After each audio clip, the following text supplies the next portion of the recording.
नमस्ते दोस्तों। आज मैं आपको गणित के इंपॉर्टेंट सवाल कराऊंगा। तो चलिए स्टार्ट करते हैं। पहला सवाल है, किसी वस्तु को 832 रुपये में बेचने पर अर्जित लाभ उस वस्तु को 448 रुपये में बेचने पर हुई हानि के बराबर है।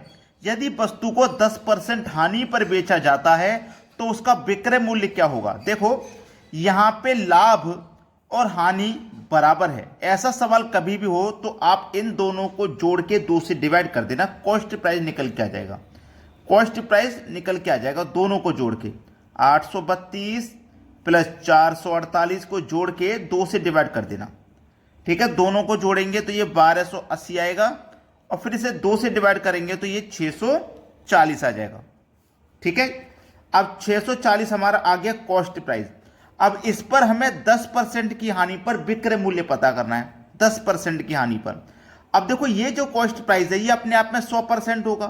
अब 100% की चीज को हम 10% की हानि पर बेचेंगे, मतलब 90% में बेचेंगे। परसेंट का मतलब बटे में 100। 2 जीरो से कटा दीजिए, 2 जीरो। 64 का और 9 का मल्टीप्लाई होगा। 9 चौके 36 का 6, हासिल लगे 3। 9 छिंग 54, 54 में जोड़ दो 3 तो हो जाएगा 57, यानी कि 576 आपके सवाल का हो जाएगा बिल्कुल सही जवाब, पहला ऑप्शन। सवाल सभी को समझ में आ गया। अब देखते हैं अगला सवाल। अगला सवाल है, 35 की पावर 29 को 10 से भाग करें तो शेषफल क्या होगा। देखिए, जब भी आपका भाग वाला सवाल हो और आपको पावर दिया गया हो तो आपको एक बात हमेशा याद रखनी है कि पावर सम दी गई है या पावर विषम दी गई है। इस बात का ध्यान रखना है। अगर पावर सम दी गई है तो पावर आप 2 मानेंगे, अगर 2 रखने से आंसर नहीं आएगा तो 4 मानेंगे, और यदि पावर विषम है तो पावर पहले 1 मानेंगे, 1 रखने से आंसर नहीं आएगा तो फिर 3 मानेंगे। बात समझ में आ गई। अब यहाँ पे पावर विषम है तो पावर पहले आप 1 मानेंगे। ठीक है, क्या मानेंगे, 1। तो मैं 35 की पावर 1 मानूंगा और 10 से इसमें भाग दूंगा। 35 की पावर 1 का मान 35 ही रहेगा और 10 से मैं इसमें भाग दूंगा तो 10 से 3 बार में 30 कट जाएगा। 35 में से 30 कट जाएगा तो 5 बचा। शेषफल कितना बचा भैया, 5। बस यही तो पूछा गया, शेषफल क्या होगा, 5 होगा शेषफल। सी ऑप्शन बिल्कुल सही जवाब है। बात सभी को समझ में आ गई। अब देखेंगे अगला प्रश्न।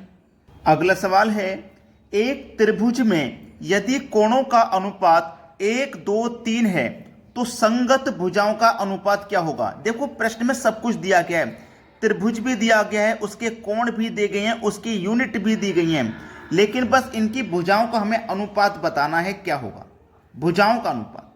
ठीक है, ऐसा सवाल आपको कभी भी मिले, मैं क्या कह रहा हूं, ऐसा सवाल आपको कभी भी मिले तो आपको कुछ नहीं करना, पेन और पेपर भी नहीं चलाना, क्योंकि इसकी यूनिट भी दी गई है और इसके कोण भी पता है आपके पास, इसके कोण भी पता है। तो सबसे छोटा कोण लिखिए पहले 30, 30 से बड़ा वाला कोण लिखिए 60 और 60 से बड़ा वाला कोण लिखिए 90। लिख लिया ना, सबसे छोटा कोण, फिर उससे बड़ा, फिर उससे बड़ा, लिख लिया। अब देखिए 30 का मान कितना होता है 1, 60 का मान कितना होता है √2 और 90 का मान कितना होता है 2। सवाल खत्म हो गया भाई। अब देखो ये किस ऑप्शन में, 1 मिनट, 60 का मान √3 होता है, √2 नहीं √3, और ये दिया भी गया हमारे पास, ये दिया गया। ठीक है, तो बस सवाल खत्म हो गया। 30 के सामने वाली भुजा ये हो गई, 60 के सामने वाली भुजा ये हो गई और 90 के सामने वाली भुजा ये हो गई। इस तरीके से किया जाता है इस सवाल को। ठीक है, समझ में आ गया ना। हमारे पास 30 था, 30 के सामने वाली भुजा 1 यूनिट है। हमारे पास 60 था, 60 के सामने वाली भुजा √3 है, और 90 था, 90 के सामने वाली भुजा 2 है। सवाल खत्म, पहले ऑप्शन में दिया गया है आंसर, कुछ नहीं करना पड़ेगा, आपको आंसर मिल जाएगा। अब देखते हैं अगला सवाल। अगला प्रश्न है, 15/16, 8/3, 11/12, 7/8 में बड़ी व छोटी भिन्न पता करनी है। देखो, बड़ी और छोटी भिन्न पता करने के लिए सबसे आसान तरीका है कि पहले तो आप भिन्नों में यह देख लीजिए कि कौन सी भिन्न ऐसी है जिसमें ऊपर की संख्या बड़ी है, नीचे की छोटी। देखो, यहां ऊपर की छोटी है, नीचे की बड़ी, प्रॉपर भिन्न है। यहां भी ऊपर की छोटी, नीचे की बड़ी। प्रॉपर भिन्न वही होती है जिसमें नीचे वाली संख्या बड़ी होती है ऊपर वाली से, वो प्रॉपर भिन्न होती है। ठीक है, अब ये भिन्न ऐसी है जिसमें नीचे वाली संख्या बड़ी नहीं है, छोटी है, छोटी है ना, तो ये हमारी सबसे बड़ी भिन्न हो जाएगी, याद रखना, सबसे बड़ी भिन्न। ठीक है, सबसे बड़ी भिन्न हो जाएगी जब ऊपर वाली बड़ी हो, नीचे वाली छोटी हो, वो बड़ी भिन्न हो जाएगी। अब बची ये तीनों भिन्न। अब इनमें देखो अंतर कितने का, 1 का, इसमें भी अंतर 1 का, इसमें भी अंतर 1 का, तो अंतर कितना है, 1 है ना। 1 से ऊपर वाली संख्या में डिवाइड करो, अंतर कितना है, 1, ऊपर वाली संख्या में डिवाइड करो, यहां भी अंतर 1, ऊपर वाली संख्या में डिवाइड करो। 1 से 15 में डिवाइड करेंगे 15, 11 में करेंगे 11, 7 में करेंगे 7। तो देखिएगा 15, 11, 7 में सबसे छोटा 7 है, जो कि हमारे 7/8 से निकल के आया, तो ये हमारी छोटी भिन्न हो जाएगी। अगर यहां पे नीचे वाली संख्या छोटी नहीं होती, बिल्कुल इसी तरीके से होती, तो हम इसी तरीके से पता कर लेते कौन सी बड़ी है और कौन सी छोटी है। अब देखते हैं अगला सवाल। अगला सवाल है, देखिए जब भी आपको एग्जाम में इस तरीके का सवाल दिया जाए, संख्या तो सेम रहेगी 5 5 5 3, ठीक है, 5 3 5 3 5 3 5 3, संख्या सेम रहेंगी। जो मेन इंपॉर्टेंट बात होती है वो इस साइन की होती है, जो बीच में प्लस का साइन है। हो सकता है माइनस का भी दिया जाए, लेकिन जब भी प्लस का साइन रहेगा इस क्वेश्चन में, याद रखना, जब भी प्लस का साइन रहेगा, जब भी प्लस का साइन रहेगा तो इन दोनों संख्याओं को जोड़ देना है। मतलब 5 + 3 को जोड़ देना है। 5 और 3 ही तो है सभी जगह, 5 और 3 को बस जोड़ दीजिए, आंसर आ जाएगा 8। बस कुछ करना है, बताइए, पेन और पेपर भी नहीं चलाना पड़ेगा जब यहां पे प्लस का साइन होगा। तो अगर माइनस है तो फिर तरीका थोड़ा सा बदल जाता है, लेकिन प्लस है तो बस यही तरीका है। चलिए अब देखते हैं अगला सवाल। अगला प्रश्न है, रूट का 98 माइनस रूट में 32।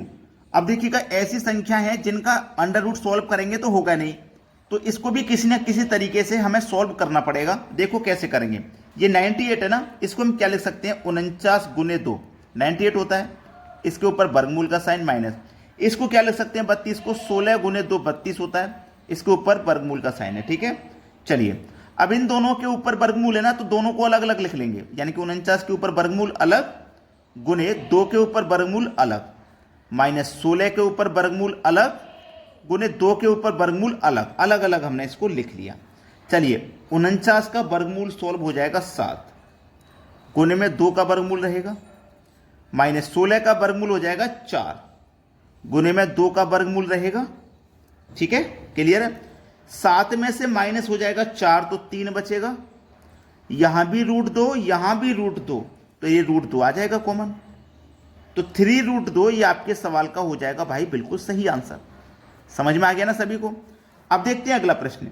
अगला प्रश्न है, ये भी बिल्कुल वैसा ही प्रश्न है जो अभी कर रहे थे। वहां पे 2 संख्याएं थी, यहां पे 3 है, कोई बात नहीं। इस 32 को हम लिख सकते हैं 16 × 2, है ना।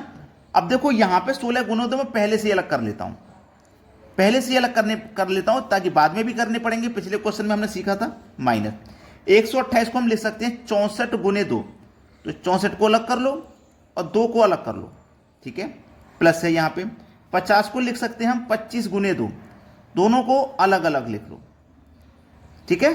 चलिए अब 16 का वर्गमूल 4, रूट में 2, माइनस 64 का वर्गमूल 8, रूट में 2, प्लस 25 का वर्गमूल 5, रूट में 2। अब देखिएगा प्लस का 4 प्लस का 5 प्लस का 9 हो गया, प्लस का 4 प्लस का 5 प्लस का 9, तो यहां पे 9√2, माइनस में 8√2, ठीक है। हमने ये प्लस प्लस के जोड़ लिए, 4√2 5√2 मिलकर के 9√2 हो गया, यहां पे माइनस का √2 है। अब देखिए 9 में से 8 चला जाएगा, 9√2 में से 8√2 चला जाएगा, तो 1√2 ही तो बचेगा, 1√2 बचेगा। ये आपके सवाल का है बिल्कुल सही आंसर। सभी बच्चे वीडियो को लाइक और शेयर करें भाई, लाइक और शेयर करें सभी बच्चे, ठीक है दोस्तों, धन्यवाद।